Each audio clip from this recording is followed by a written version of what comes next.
A gente vai falar agora sobre um assunto importantíssimo, que é a doação de órgãos.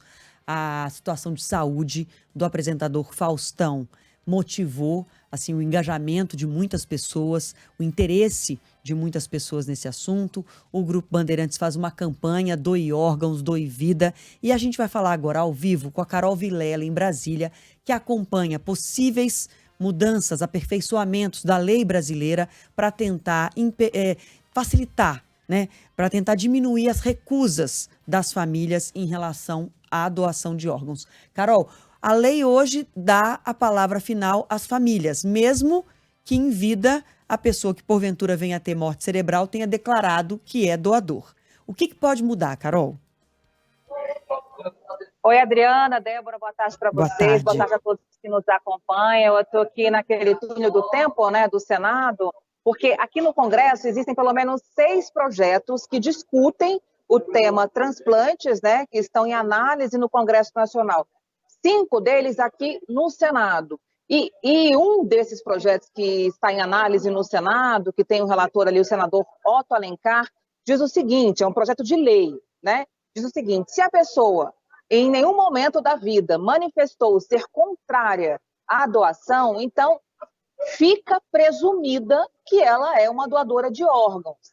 O relator já disse que é contra, ele afirma que isso não pode ser uma lei, não pode ser obrigatória essa doação se a pessoa em algum momento da vida não se manifestou contrária. Então ele diz que não pode se tornar obrigatória dessa forma. Então ele já apresentou um parecer dizendo que é contrário, mas esse projeto está parado ali ainda na Secretaria de Auxílio à CCJ, a Comissão de Constituição e Justiça do Senado. E existem outros projetos de incentivo à doação de órgãos que vão desde medidas que trazem incentivos culturais, como também auxílio funerário. Então, são propostas que estão ainda sendo analisadas, sem previsão, né, de quando, de fato, elas vão ser votadas no plenário e vão se tornar lei.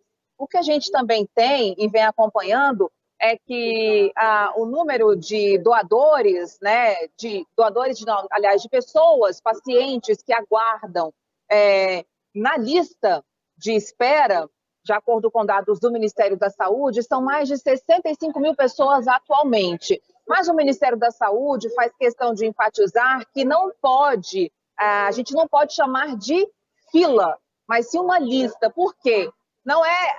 As pessoas não são atendidas de acordo com ordem de chegada, como a gente costuma ver em fila, né? Então, se um paciente que está na frente do outro recebe esse órgão, não significa que o que está ali em segundo lugar vai receber. São levados em consideração critérios técnicos, como a gravidade do caso, também como a genética, a compatibilidade do órgão. Então, por exemplo, às vezes tem um coração disponível, né? Mas aquele coração é de uma pessoa muito maior, o tipo sanguíneo não é compatível, a genética não bate, então aquele paciente que naquele momento está naquela lista apto a receber aquele coração, ele só vai receber de fato se todos esses critérios forem atendidos. Então, a gente ainda acompanha também que houve um pequeno avanço, né, de janeiro a junho deste ano, no número de transplantes realizados no Brasil, que passa hoje de 12 mil.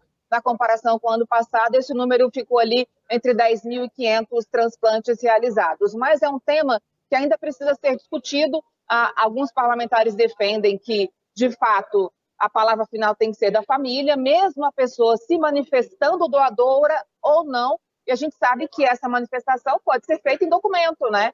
Quando renova a CNH, quando tira a identidade. Então, é um tema delicado, sensível, mas importante, que é preciso avançar, meninas. Carol, rapidamente, para a gente passar para outro assunto já com outro repórter, você disse que tem deputados que são contra a mudança, então, que preferem que fique como está, com a família dando a palavra final. E o contrário, gente que defende que justamente seja respeitada a vontade da pessoa, que declarou na identidade que é doadora. Tem uma mobilização, tem parlamentares que acham que a gente tem que caminhar para esse cenário?